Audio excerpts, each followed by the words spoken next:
और वहीं अशोकनगर जिले के देहात थाना इलाके में स्थित पिपनावदा गांव में उस वक्त हड़कंप मच गया जब तेज रफ्तार कार सड़क किनारे स्थित कुएं में जा गिरी। वहीं 1 घंटे रेस्क्यू के बाद जब चालक को बाहर निकाला गया तो चालक मृत पाया गया। शिनाख्त में ये पता चला है कि कार चालक देवेंद्र शर्मा भिंड तहसील के गोहद का रहने वाला है।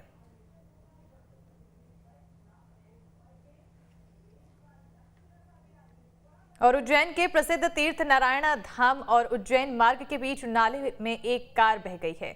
बालोद गांव में तेज बारिश के दौरान नाले में एक बोलेरो कार बह गई।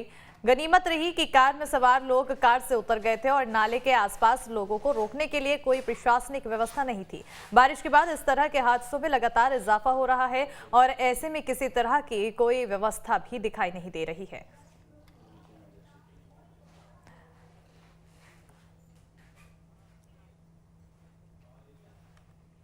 तो वहीं प्रदेश में नगरीय निकाय के पहले चरण के चुनाव परिणामों में बीजेपी के हाथ से 4 नगर निगम चली गई है और कांग्रेस ने इनमें 3 और आम आदमी पार्टी ने 1 पर कब्जा जमा लिया है।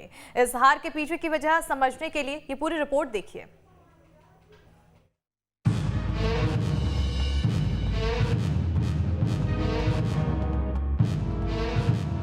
निकाय चुनाव के पहले चरण का परिणाम सभी के सामने है।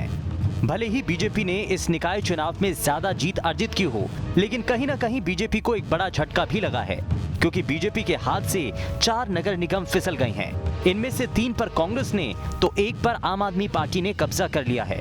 कांग्रेस और आम आदमी पार्टी अपनी जीत पर फिलहाल खुश हो सकते हैं, लेकिन इन सीटों पर इन दलों की हार के पीछे बीजेपी के गलत निर्णय को ही कारण बताया जा रहा है। बीजेपी के नेता भी मान रहे हैं कि टिकट में गलती के चलते पार्टी को हार का सामना करना पड़ा है। जबलपुर में आरएसएस ने जितेंद्र जामदार को प्रत्याशी बनवाया था। जितेंद्र जामदार कोई लोकप्रिय चेहरा नहीं है।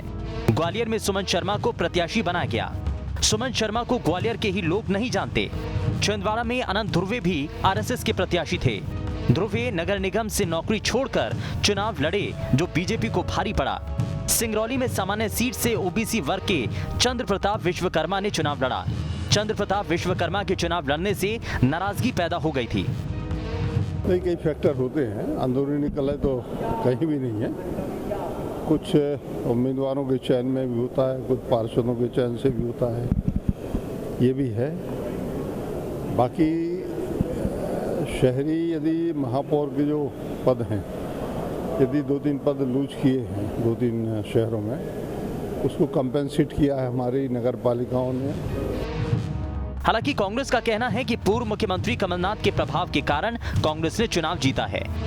आम जनता इनकी नीतियों से त्रस्त होकर पूरी तरीके से त्रस्त हो चुकी है और अभी तो ये नगर निगम चुनाव में केवल टेलर दिया है, फाइनल तो विधानसभा चुनाव में पूरी तरीके से भारतीय जनता पार्टी का आम जनता सुपड़ा साफ करने पर आतुर है, वक्त का इंतजार कर रही है और विशेष करके कमलनाथ जी के कार्यकाल को याद किया जा रहा है। नगरीय निकाय के चुनाव में बीजेपी के प्रत्याशी चयन पर 5 नगर निगम के चुनाव परिणाम आना अभी बाकी है। अब देखने वाली बात होगी कि बीजेपी इसमें से कितनी सीटों पर जीत दर्ज करती है। नगरीय निकाय के चुनाव परिणामों से कांग्रेस खुश है। कांग्रेस ने 3 सीटें जीत ली हैं, 1 सीट आम आदमी पार्टी ने भी जीत ली है, लेकिन इन चारों सीटों पर इन दोनों दलों की जीत से ज़्यादा भाजपा की हार के मायने हैं।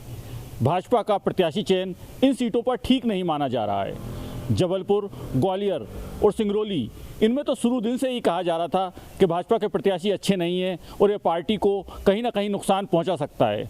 तो स्वाभाविक रूप से कांग्रेस की ये जीत से ज़्यादा बड़ी बात भाजपा की हार है। तो ऐसे में भाजपा के लिए चिंतन का समय है, लेकिन कांग्रेस के लिए भी बहुत खुश होने का समय नहीं है, क्योंकि भाजपा की ये गलती विधानसभा में दोहराई जाएगी या नहीं दोहराई जाएगी, ऐसा सीधा नहीं माना जा सकता। तो ऐसे में कांग्रेस के लिए आने वाले समय में मध्य प्रदेश की राहें आसान नहीं है। वीडियो में सभी के साथ नितेंद्र शर्मा, न्यूज़ स्टेट भोपाल।